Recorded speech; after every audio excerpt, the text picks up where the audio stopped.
Welcome back to No Limits. I'm Carly Findlay and I'm a blogger, and tonight we're talking about the power of personal story. So we've covered the benefits. Can you tell me about the setbacks? Michelle, I know you've had a few. Yeah, there's sort of, like, blogging has so many great aspects to it, but there's sort of another side which doesn't get spoken about a great deal. One of the problems I have is with my condition, I get periods where I'm really quite ill, and this past year in particular I've been incredibly ill, and sometimes there are readers who just forget that fact. There's an expectation because you're online, then you can't be as sick as them, or you're readily available all the time. And there's also that issue of you get a lot of emails from patients, and every one of those is important, and they're incredibly important to the person who writes them. But when you've got 20 plus of those a day, it gets quite overwhelming. I physically don't have the resources to address every single one of them to the degree that they really need. Some people can accept that, some people can't, and I've noticed this past year with my health being so poor, and just times I can't even look at the computer. Not everyone can accept that you don't write back immediately, and people can get quite irate with that, and there's a real pressure to be on and responsive to every comment, every message, every email all the time. And I was getting to a point where I was making myself sicker by trying to address all of that and sort of forgetting about my own health needs. Because you're taking on their story as well as yours, aren't you? Exactly, and there's quite an emotional load with a lot of them. I do get the odd person who's actually thinking about committing suicide because they're just so incredibly unwell, or their husband's left them because of their condition, which is actually sadly quite common. There's a lot of marriage breakdown, and parents who've got kids who are sick and they don't know where to go. And taking all of that on board, it gets quite overwhelming at times, and no matter how much you really want to help people, you can't solve everyone's problems, and you can't hold everyone's hands and forget yourself. That's sort of the part I struggle with quite a lot. And so you, like me, have developed a resources kit, I guess, to direct people. And I also have people that tell me that they want to end their life, and I will tell them, get a dermatologist and go seek some help through a counsellor. Often they do and come back and thank me for that. Yeah, and I think the suicide one is a really big issue that's overlooked. It's overlooked in society anyway, but people are so desperate for any kind of help, and you're the one person who understands the condition and you're there, but not having the tools or the physical resources just to deal with it. Yeah. Do you think it's because we tell such personal stories? I know that when I'm reading blogs, it's like that person is writing to me, and so you develop this rapport with this person. And so when they email you or message you, it's like to them you're the one person. They know you so well. Yeah, they know you so well. Yeah. So that's what I found. And it's a very privileged position too. Like I find I feel quite honoured that people would respond in that way and trust me with so much personal information. But it's then that line of how much can you provide for them? With the training, I think there's some really big issues that people need professional help with. But just physically it's draining, emotionally it gets quite draining some days. And that's and I think there's a lot of people who blog about health conditions even unintentionally create a support network. And you're supporting all these people, and they support you back, so it's not just one way, but you find that you're carrying a lot of support for a lot of people around you. Definitely. So.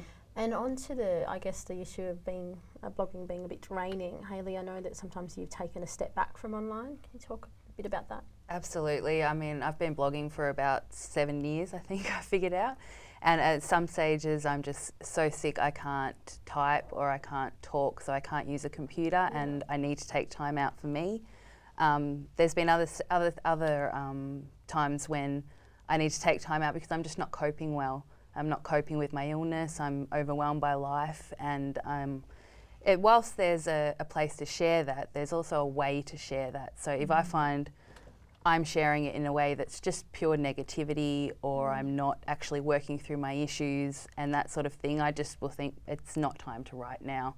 it's not time to reply to comments now or to reply to emails or anything like that, because I need to take care of myself first. Yeah, sure. And how have you apologised to readers, or do you just go off? I've gone different ways over the years. In the beginning, I felt I really owed everybody something, and that I had to be there constantly. I had to be a constant presence with regular posts and that sort of thing. But as the years have gone on, it's just my health has to come first. So yes, I'm sorry I haven't been around, but I'm not really that sorry. You know, I'm sorry if somebody needed me, but I'm not going to run myself into the ground in order to have my blog post up that week. Yeah, sure. So blogging is really empowering for writers, but how about empowerment for the readers? You know, we talked about how readers contact you, and we are in a really privileged position. Can you tell me something about how readers have been empowered through your words? I found when I started, as I said, there weren't many people blogging on my disorder. And then over the years, there's been more and more people, and I get emails from people saying, I'm thinking about starting a blog because I read your blog. Yeah. So people getting their voice, and I think that's one of the things when you become ill, particularly when you've gone from being relatively well to ill, it's a very vulnerable position to be set into, and you lose your voice, and it's always the doctors telling you what to do and telling you how you should behave. So to be able to get that out, and I think people are seeing they're allowed to have a voice. I think that's a really big thing, and reclaiming themselves because they saw you do it, essentially. I think that's a really big part of it. Yeah. I've had people, write to me to say that, they're 50-something years old and it's the first time they've ever found someone else with ichthyosis, or they're a new parent and they thought, oh my gosh, my world's been turned upside down, but now I've seen, all you've achieved and what you do day to day, and I think that life might be okay for my baby, which has been really lovely as well. And I get a lot of people say, how do I start a blog? I don't know whether all of them have followed through on that, but certainly I'm providing them with a lot of tools and resources to do that. Even allowing other people to get to that headspace, I think, is really important, whether or not they put it out publicly or ever go through with it. Just the fact they know they can and it's okay. Yeah.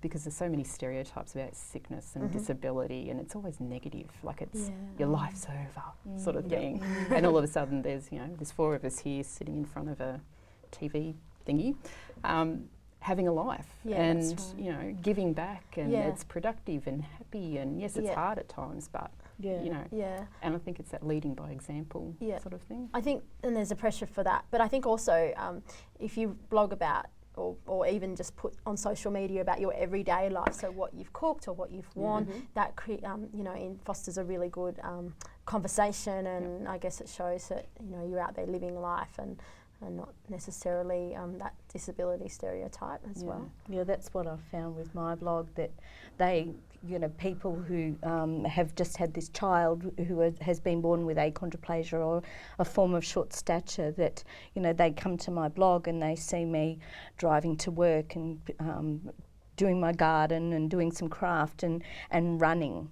and being fit and healthy. And it gives them some hope. Well, life is going to be good. They're just going to be shorter, kind of thing, that kind of thing. Yeah, I think, and it's really important to show that that life's not going to be all about doom and gloom. And I think the internet is such a powerful tool for getting that message out there.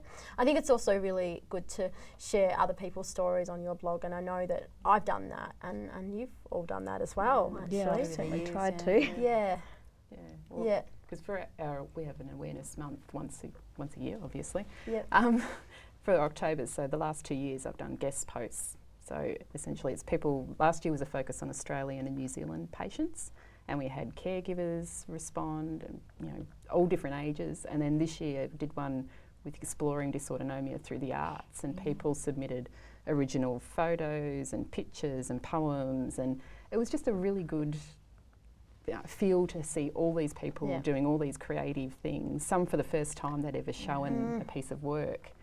And then that in turn, gets other people excited. Oh, maybe I can do that. Maybe, It's pretty amazing, isn't it? It really is. To think, 5 or 10 years ago this wasn't happening, and now we're all, again, together sitting in front of a TV camera. Well, we're going to take a break now again, and we're going to come back and talk a little bit about fundraising. So stick with us. Thank you so much.